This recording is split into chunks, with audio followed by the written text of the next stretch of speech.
सो हर industry का एक गोट होता है।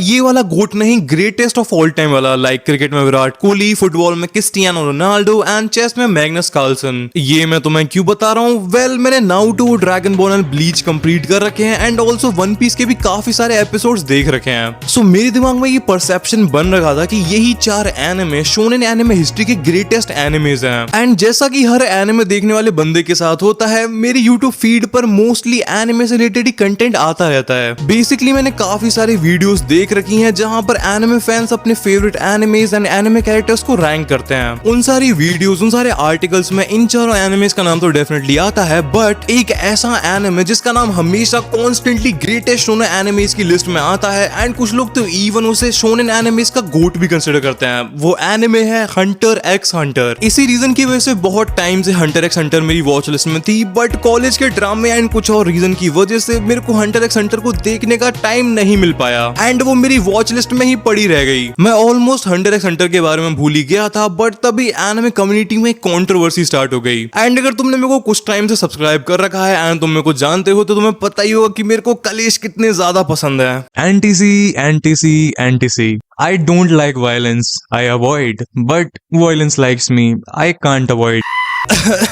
Let's not go into the past. Controversy basically ये थी कि लोगों का कहना था कि सोलो लेवलिंग का जेजू आइलैंड वाला arc totally Hunter X Hunter के काइमेरा आंट आर्क से कॉपीड है। अब ये एलिगेशन सच है या फिर नहीं, ये मैं फैक्ट चेक नहीं कर सकता, बट इस सब की वजह से मेरा इंटरेस्ट हंटर एक्स हंटर में और ज्यादा बढ़ गया था। बट प्रॉब्लम अभी भी वही है, कॉलेज के ड्रामे एंड अब तो मैं कोई चैनल भी रन करना है। इसलिए अगर मैं अब हंटर एक्स हंटर देखने बैठ गया जिसमें आई गेस 250 से ज्यादा एपिसोड्स हैं, तो भाई आगे फिर तुम्हारे what if Naruto was उचिहा and इताची train Naruto के नए एपिसोड्स। सो बेसिकली इस सब का सॉल्यूशन मैंने ये निकाला है कि मैं हंटर एक्स हंटर को अपनी ऑडियंस कल्चर्ड आर्मी के साथ एक्सपीरियंस करूंगा। सो अब और ज्यादा टाइम बर्बाद नहीं करते हैं, मैंने ऑलरेडी काफी ज्यादा टाइम वेस्ट कर दिया है, जल्दी से कहानी को स्टार्ट करते हैं। सो एपिसोड की स्टार्टिंग में एक नरेटर हमको बताता है कि हंटर एक्स हंटर के यूनिवर्स में अलग अलग तरह के मॉन्स्टर, ट्रेजर्स एंड बहुत सारी मिस्टीरियस चीजें एग्जिस्ट करती हैं एंड जो भी लोग इन सारी चीजों के पीछे जाते हैं उन्हें हंटर्स बुलाया जाता है। जिन्होंने भी सोलो लेवलिंग देख रखा है उन्हें ये सब काफी ज्यादा सिमिलर लग रहा होगा, कॉपी वाले एलिगेशंस याद है।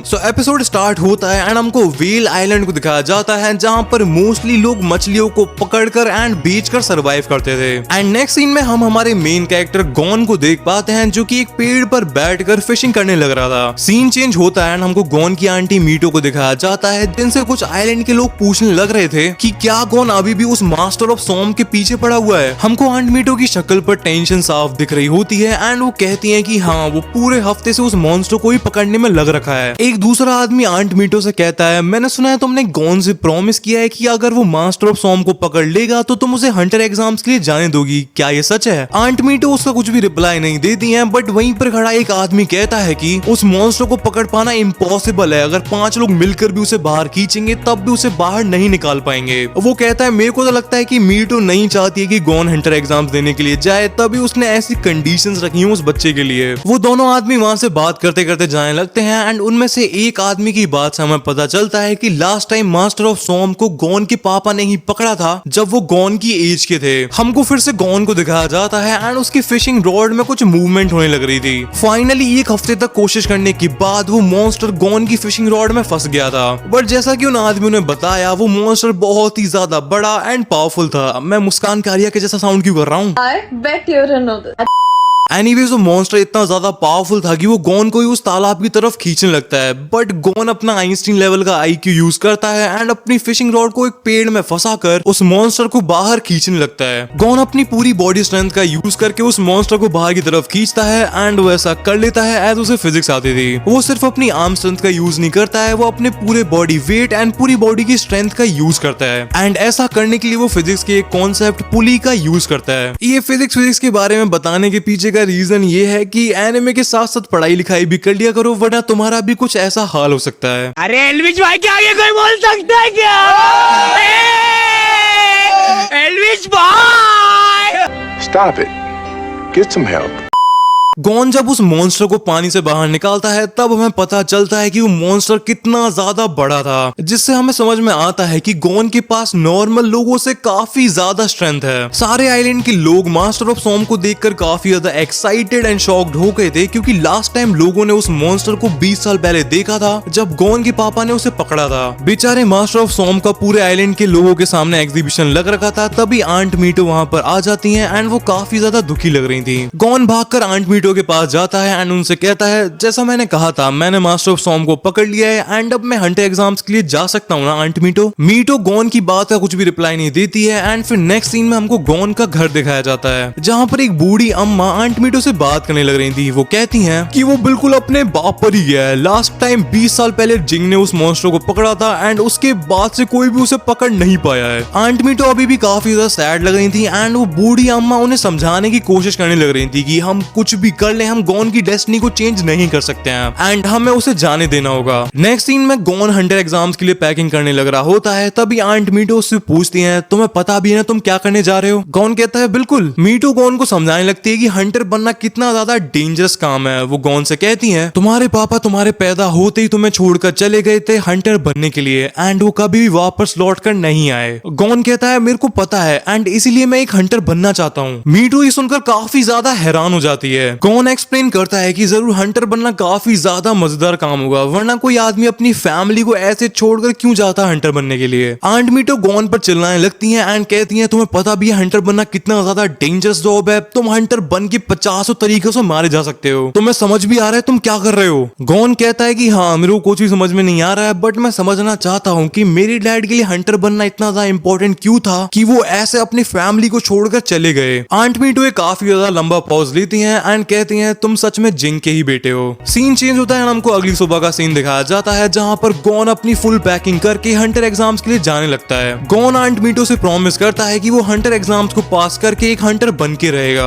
आंट मीटो कहती है कि तुम मेरे से बस एक प्रॉमिस करो कि तुम घर सही सलामत वापस आओगे। गॉन आंट मीटो से अपनी अजीब सी स्टाइल में प्रॉमिस कर देता है एंड आंट मीटो काफी ज्यादा इमोशनल हो जाती हैं एंड वो गॉन को हक कर लेती हैं। थोड़ी टाइम बाद गॉन हंटर एग्जाम्स की जर्नी पर निकल जाता है एंड वो आइलैंड के पोर्ट पर पहुंच जाता है जहां पर एक काफी ज्यादा बड़ी थी शिप खड़ी हुई थी। गॉन उस शिप पर चढ़ जाता है एंड अपने सारे आइलैंड वाले लोगों से बाय बाय कहता है एंड ऐसे करके वो शिप चलना स्टार्ट कर देती है। उस शिप में एंटर करते ही गॉन नोटिस करता है कि उस शिप में काफी सारे लोग थे जिनकी एज गॉन से तो बहुत ज्यादा थी। तभी हमको बताया जाता है कि हर साल मिलियंस ऑफ लोग हंटर एग्जाम के लिए अप्लाई करते हैं, बट उनमें से बस कुछ लोगों को सेलेक्ट किया जाता है एंड वो हंटर बन पाते हैं। नेक्स्ट सीन में हमको शिप के क्रू मेंबर को दिखाया जाता है जिसका नाम था काजो एंड उसको बाकी शिप के क्रू मेंबर्स काफी ज्यादा परेशान करने लग रहे थे, एज उनके अकॉर्डिंग काजो बहुत ज्यादा वीक है एंड वो सेलर बनने के बिल्कुल भी लायक नहीं है। वो क्रू मेंबर्स काजो को भला बुरा सुनाने लग रहे होते हैं कि तभी वहां पर उस शिप का कैप्टन आ जाता है एंड वो उन क्रू मेंबर्स को वहां से भगा देता है। कैप्टन काजो से भी अपने काम पर जाने के लिए कहता है, बट तभी गॉन उसे रोक कर उसकी तरफ एक एप्पल को फेंक देता है जो कि काजो से गिर गया था। काजो गॉन को थैंक यू बोलकर वहां से निकल जाता है एंड तभी गॉन कुछ नोटिस करता है। उड़ती हुई चिड़ियाओं की आवाज को सुनकर गॉन को रियलाइज हो जाता है कि कुछ टाइम में एक बहुत तेज तूफान आने वाला है। कैप्टन गॉन की बात को सुनकर थोड़ा सा शॉक हो जाता है एंड वो गॉन से पूछता है, तुम्हें कैसे पता तूफान आने वाला है? गॉन कहता है उन उड़ती हुई बर्ड्स की बात को सुनकर। ऑल्सो तभी गॉन अपनी नाक पर हाथ रखकर कुछ सूंघने की कोशिश करने लगता है। नेक्स्ट सीन में गॉन शिप की सेल के ऊपर चढ़ जाता है एंड उसे समझ में आ जाता है कि उनकी तरफ एक बहुत बड़ा तूफान आ रहा है। भाई लिटरली गॉन ने तूफान को सूंघ लिया था, क्रेजी। एनीवेज वो कैप्टन को चिल्ला के बता देता है कि उनकी शिप की तरफ एक बहुत ज्यादा डेंजरस तूफान आ रहा है। जब गॉन कैप्टन को ये सब बता रहा होता है, कैप्टन गॉन को बहुत ज्यादा घूर घूर के देखने लग रहा होता है एंड वो अपने मन में सोच रहा होता है कि क्या ये सच में जिंग का बेटा है। नेक्स्ट सीन में हमको दिखाया जाता है कि उस तूफान ने पूरी शिप को घेर लिया था एंड शिप के अंदर जितने भी लोग हंटर एग्जाम्स को देने जा रहे थे उनकी हालत बहुत ज्यादा खराब हो गई थी। तूफान बहुत ज्यादा तेज एंड डेंजरस था, बट शिप का कैप्टन लिटरली एक हैवी ड्राइवर निकलता है। वो भाई मजाक से हटके शिप से ड्रिफ्ट मारने लग जाता है। फाइनली सलमान भाई को एक वर्दी ओपोनेंट मिल गया जो उनसे रेस कर पाएगा।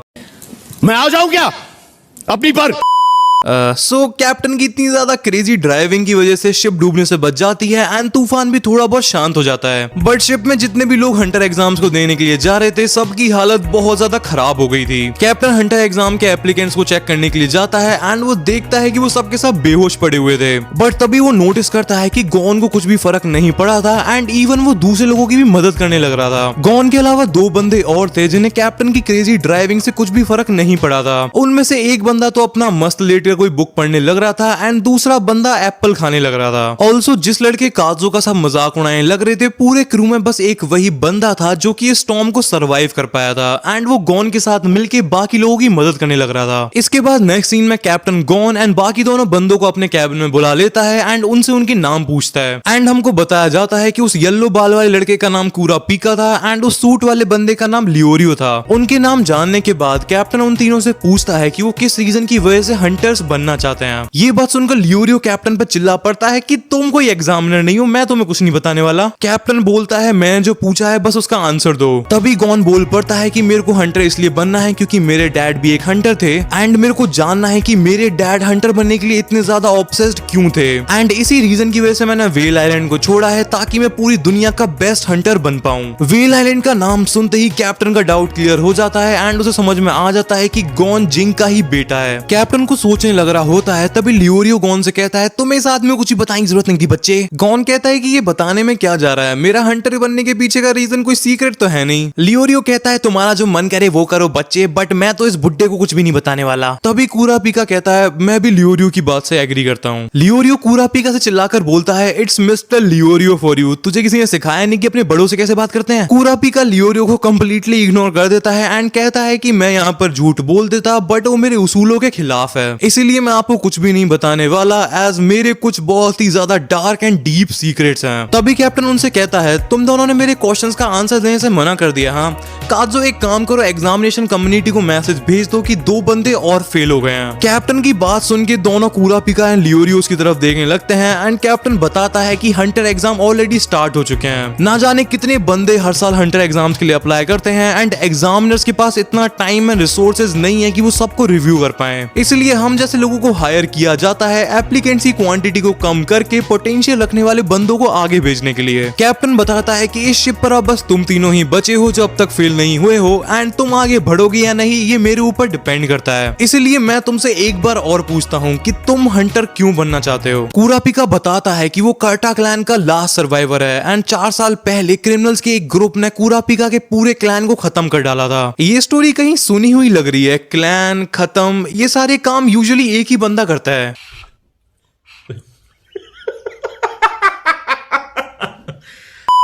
बट बेचारे कूरा पीका की सैड स्टोरी को स्पॉइल नहीं करते हैं, उसको एक हंटर बनना है ताकि वो फैंटम ट्रूप को खत्म कर पाए जिन्होंने उसके पूरे क्लैन को खत्म कर डाला था। कैप्टन कहता है कि फैंटम ट्रूप तो बहुत ही ज्यादा खतरनाक क्रिमिनल्स हैं, इवन बहुत सारे हंटर्स भी उन्हें हाथ तक नहीं लगा सकते, तुम लिटरली अपनी लाइफ को थ्रो अवे कर रहे हो। कूरा पीका कहता है मेरे को मौत का डर नहीं है, मेरे को बस इस बात का डर है कि कहीं टाइम के साथ मेरा गुस्सा कम ना हो जाए। तभी लियोरियो बीच में बोल पड़ता है सो बेसिकली तुम रिवेंज के पीछे हो, तुम्हें कोई हंटर बनने की जरूरत नहीं है रिवेंज के लिए। कूरा पीका लियोरियो से कहता है अबे तू थोड़ा सा बहन।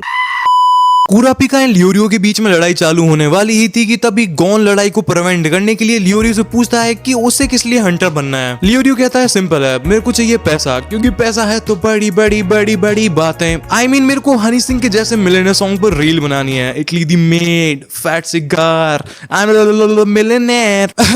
बेसिकली लियोरियो हंटर एक्स हंटर का काकजू है। कूरा पीका बीच में बोल पड़ता है कि भले ही तुम्हारे पास कितने भी पैसे क्यों ना आ जाए, रहोगे तो तुम जाहिल ही। एंड ये बात सुनकर लियोरियो की खिसक जाती है, वो कहता है कुर्ता पजामा, आई मीन वो कहता है कि आज फिल्दी कर्ता क्लैन को खत्म करने का टाइम आ चुका है। एंड लियोरियो कूरा पीका के क्लैन को बीच में ले आया था, इसी वजह से कूरा पीका को भी बहुत ज्यादा गुस्सा आ जाता है एंड वो लियोरियो से उसके कहे हुए वर्ड्स को वापस लेने के लिए कहता है। लियोरियो कहता है मिस्टर लियोरियो करके बोला कर बच्चे। एंड ऐसे करके लियोरियो एंड कूरा पीका कैप्टन के कैबिन से बाहर चले जाते हैं लड़ने के लिए। उन दोनों के बाहर जाने के बाद कैप्टन नोटिस करता है कि एक बहुत बड़ा टोर्नेडो शिप की तरफ आ रहा था एंड अगर वो शिप से टकराया तो कैप्टन की हैवी ड्राइविंग भी शिप को डूबने से नहीं बचा पाएगी। कैप्टन शिप के स्टीयरिंग व्हील को अपने हाथ में ले लेता है एंड काजो से शिप के सेल्स को नीचे करने के लिए कहता है एंड ऐसे करके काजो एंड गोन भी कैप्टन के कैबिन से बाहर चले जाते हैं। नेक्स्ट सीन में हमको दिखाया जाता है कि पूरी शिप की चारों तरफ क्रेजी लेवल की हवाएं चल रही थी, बट तभी भी लियोरियो एंड कुरापिका एक दूसरे से फाइट करने लग रहे थे। सारे क्रू के लोग एंड गोन मिलकर शिप के सेल्स को नीचे करने में लगे हुए थे कि तभी तेज हवा की वजह से काजो लिटरली हवा में उड़ जाता है एंड वो शिप से गिरने वाला था। नेक्स्ट सीन में हमको दिखाया जाता है कि काजो शिप से गिर रहा था एंड इसी चीज को नोटिस करके दोनों कुरापिका एंड लियोरियो भी उसे बचाने के लिए शिप से कूद जाते हैं। वो शिप के एक वुडन ब्लॉक को पकड़ लेते हैं, बट उन दोनों में से किसी का भी हाथ काजो तक नहीं पहुंच पाता है। इस सब को देखकर गोन भागकर आता है एंड बिना कुछ सोचे समझे शिप से कूद जाता है काजो को बचाने के लिए। हमको दिखाया जाता है कि गोन काजो को पकड़ लेता है एंड कुरापिका एंड लियोरियो गोन के पैरों को पकड़ लेते हैं, जिससे गोन एंड काजो दोनों बच जाते हैं। सो एपिसोड 1 यहीं पे खत्म होता है। अगर तुम्हें इस सीरीज के एपिसोड जल्दी जल्दी देखना है तो वीडियो को लाइक कर लो एंड कमेंट्स में लिख दो पार्ट 2 एंड मैं मिलूंगा तुमसे नेक्स्ट वीडियो में। तब तक के लिए बाय, पीस आउट, सायोनारा।